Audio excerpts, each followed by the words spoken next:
Pupuntahin niyo po yan tapos Opo. binibenta. Bilhin ko na po lahat. Oh, kung bibigyan ko ng pula ng 50,000. Ay, no. Sige po, ma'am. Tutulungan ko po kayo, ma'am, ha?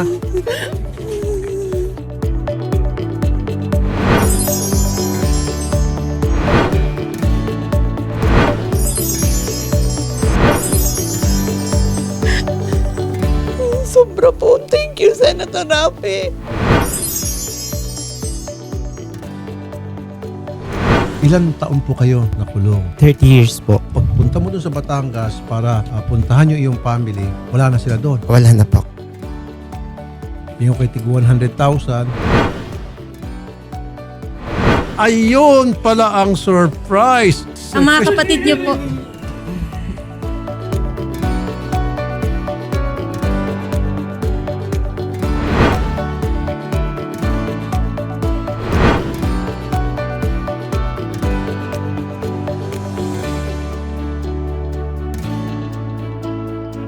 Gusto niyo po magtinda, punan para sa tinda ng gulay.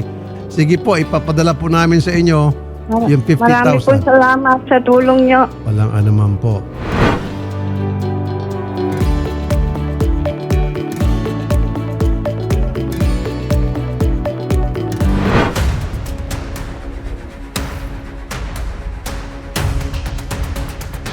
May warrant ako na nanggaling dito sa Mandaluyong. Hindi ko kilala yung nakalagay dito na kasamahan ko. Ang nagtataka lang ako kasama yung pangalan ko. Is it Hindi possible na may gumamit po ng pangalan nyo? Yes, sa tingin ko po. Yung kinuha ko sa akin ng 350,000, puro kayo pangako, yung cash ko, pera ko, plus yung utang nyo, ako pa nagbayad. Sis, Ano, kung tawagin, shit, hindi ko alam na ginamit mo yung ID ko. Ba, anong gusto mong Wala. palabasin? Ikaw ang biktima rito? malinis akong tao. Wala akong record. Malinis? Come here. Makuha-kuhaan. Hindi na kita mamatandaan mo yan. Nagkaroon ng babae ang daddy mo. Wala ka lang doon! No! Tingnan mo, na-brainwash Loko ka dyan! Wala akong pake! Ikaw nag-brainwash sa akin! Tandaan mo yan! No! Niloko niya ako niya. Nilako ka na! Wala ka lang pake doon! Oo, ano ka lang Manahimik ka! Ikaw! Ikaw ang nagabibag sila ng pamilya namin! Parang mo! Mo! Kung hindi ka nagabit! Kung hindi ka nagabit!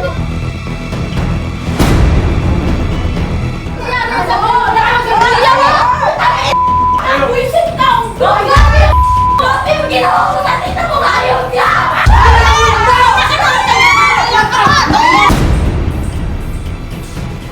Kaya umasa ako na totoo yung lahat, yung pinaramdam niya sa akin, lahat. Okay. Nung nabasa ko lahat ng yun, na nag-fail, na hindi ko pa nabigay sa kanya, including yung dapat magpapabank finance ako ng sasakyan para may personal kami na sasakyan, na hindi nabigay, ginamit niya yung word na gayuma at pinangakuan ko daw siya. Ako naniniwala na eh. Sus na, nantok-antok na ako.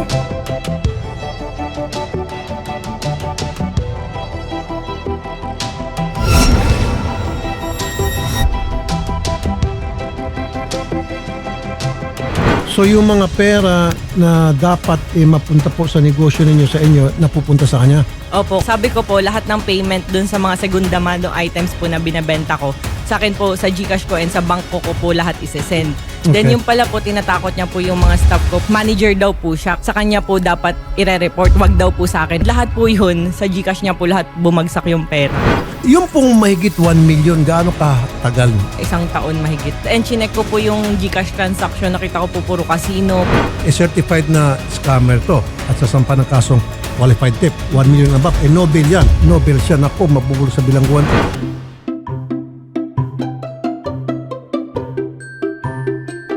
Very good, Ginny Ann. You prove it now. You be together, right? Huwag mo ako Englishin, Mariceli. Isa lang pinanggalingan natin. Okay. Kasal kami. Itutuloy mo pa rin ba yan? Pinupost mo talaga sa social media. Ayan Na ano? proud na proud ka pa. Tinawag mo na asawa mong asawa ko? Dinala mo ang apelyido niya? Saan kayo kinasal sa kakahuyan? Eto na tayo ngayon, ipaglaban niyo yung pagmamahalan na sabi niyo. Pakalalaki ka ngayon, Domingo. Oh, magsalita Ilabas ka mo nga. yan, ngayon. Ay, di ba ito yung gusto niyo? Na malaman ng buong mundo, konti lang yung viewer nyo dyan sa Facebook nyo.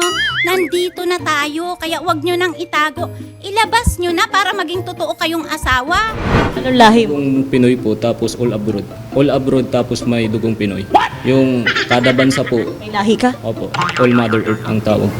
All Mother Earth. Pwede po pa-explain sa amin? Lahat ng bansa ay may kanayon po ako.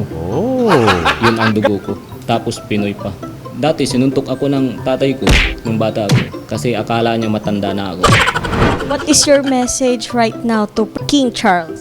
Hi to you. I don't know your name and family like Queen Elizabeth now because I'm always in prison. They always doing me in prison. But I glad to meet you in personal, Mr. Prince Charles. Hi sir, good to see you again. Ay, nice today, ma'am. Eh, nakita naman kita ulit, Oo ma'am. nga po eh. Umi. Nagkatagpo talit tayo ngayon, ma'am. Ayun! Ayun! Sir, malapit na ang Valentine. Kaya nga, sir, bago ko dating ng barko, meron sa akong personal na iiwanan dito, sir, na Oh! Sir, Personal yun. Naman po. O, Vanessa, baka may boyfriend ka raw. hard to get kasi ako talaga, sir. Eh. Heart to get. Ang masabi ko lang talaga sa iyo, ma'am, na pagandahin ko lalo na yung ano, ma'am. Yung kagandahan mo. Ay, ngiti, thank ma'am, you ba? po. Pwede ko ba mahawakan saglit yung kamay? Ay, opo. Oh, Wow, oh. nice, ma'am. Nice. Warm, warm.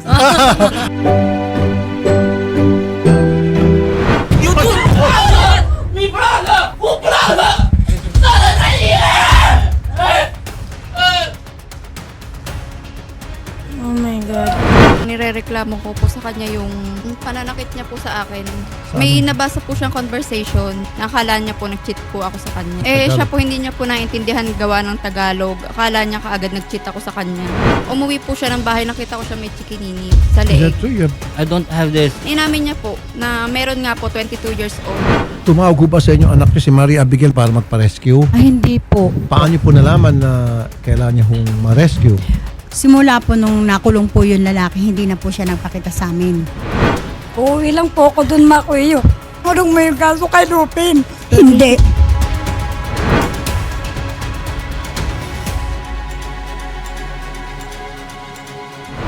Nangyari na nakaraan, nagkaroon ako ng kasalanan sa'yo, nagkaroon ka ng pagkukulang sa akin. Kung hindi rin dahil sa'yo, hindi ko makikilala si number 2 at si number 3. Ikaw may kasalanan ng lahat. O, nasisi pa si number 1. Tamang gaslight lang ah. Wow!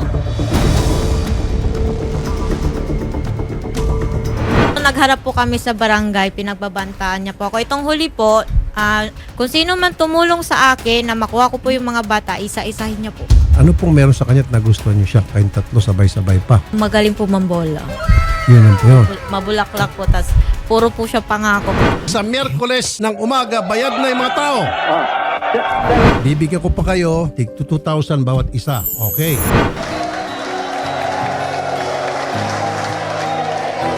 Maraming salamat po sa inyo.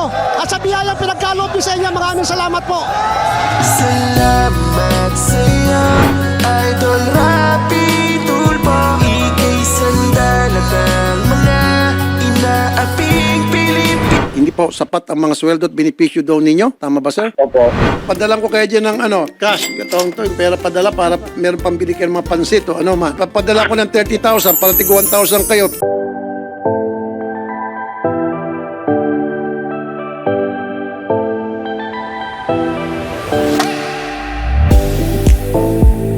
Ako, sir, bali 1 month di ko nakuha ang salary ko, sir. Mas matindi sa'yo. Ginutom nila pamilya ko, sir. May 4 ako apo. Anak ko nag-aaral. Grabe, sir, injustice. Kaya lumapit po ako sa inyo, Senator. Kami, makasama Salamat ako. po. Makakakuha po ka ng hustisya. Sige, bigyan ko tig 10,000 ngayon Thank you para po, sir. meron kayong panggastos pa uwi sa miss nyo. Thank you po, sir.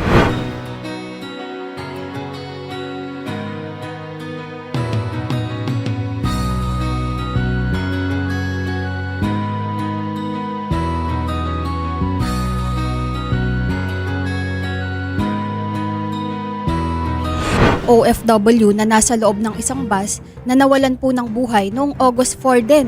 Habas palang tinulungan na yan dahil parang nahihilo na siya. Sir Ruel, meron pa raw po kayong balance sa punerarya. Ako na pong sasagot noon. Kung magkano po yung balanse ninyo at kung ano pa po kailangan ninyo para mabigyan ng maayos na libing si Mrs. Thank you, sir. Sinasaktan po kayo ng inyo pong amo? Opo, isang beses po ako niyo sinaktan. Sumbok po ako sa agency ko, pero binaliwala lang po ako ng agency ko. Ma'am Sorillo, magandang hapon. Ang sarap niyong ipasara, ma'am.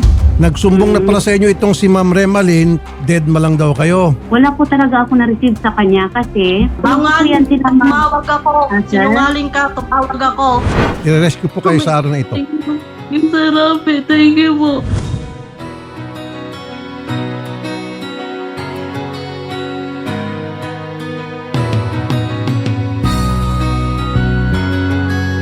Maraming salamat po. God bless po, Idol.